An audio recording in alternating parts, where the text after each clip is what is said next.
is in keeping what we've been hearing out of Democrats over the past couple of months, attempting to marginalize Republicans' positions in an attempt to keep democracy in the dark.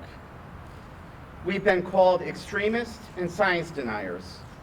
But we stand here today to show otherwise, to show a pathway out of the rugged terrain where the legislature continues to hide from the reality of this pandemic. We're asking them to pause their Zoom meetings for a week, to pause from talking about gas taxes, to pause about raising the bottle deposit, to pause about... How many EOs would you like to see expire on April 20th is what I'm trying to ask. So we have not added up all of the EOs, but there is roughly 93, I think, executive orders, which encompass about 300 modifications to our statutes or our regulations.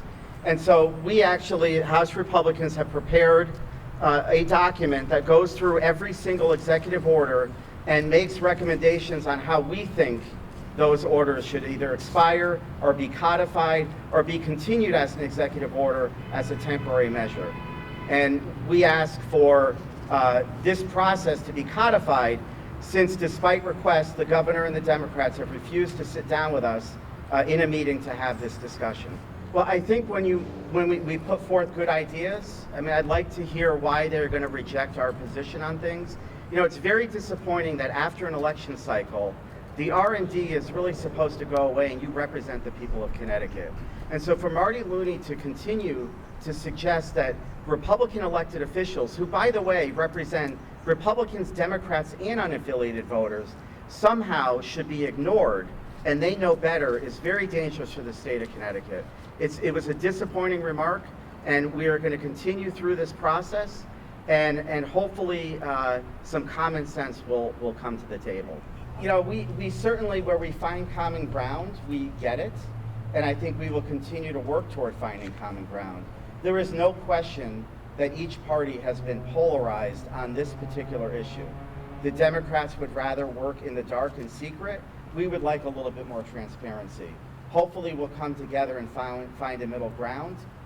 If we don't, there are other issues that we're going to continue to work together. Demonstrate everything is about priority. So we are going in and addressing the outdoor dining issue, which is critically important for an industry that has been hit the hardest in this pandemic. And it also demonstrates that we have the ability by May 1st to do exactly what we're asking to be done.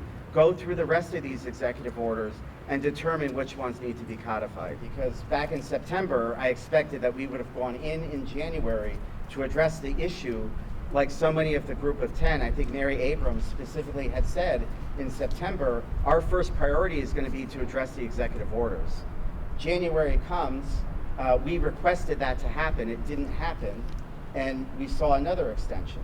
And now we're seeing another extension. And there is no end in sight of any plan to be put in place other than keep everything the same. And frankly, if this pandemic continues on for another year, we don't know. It is completely irresponsible of this legislature to continue to ignore it and allow us to be cycled in this executive rule process.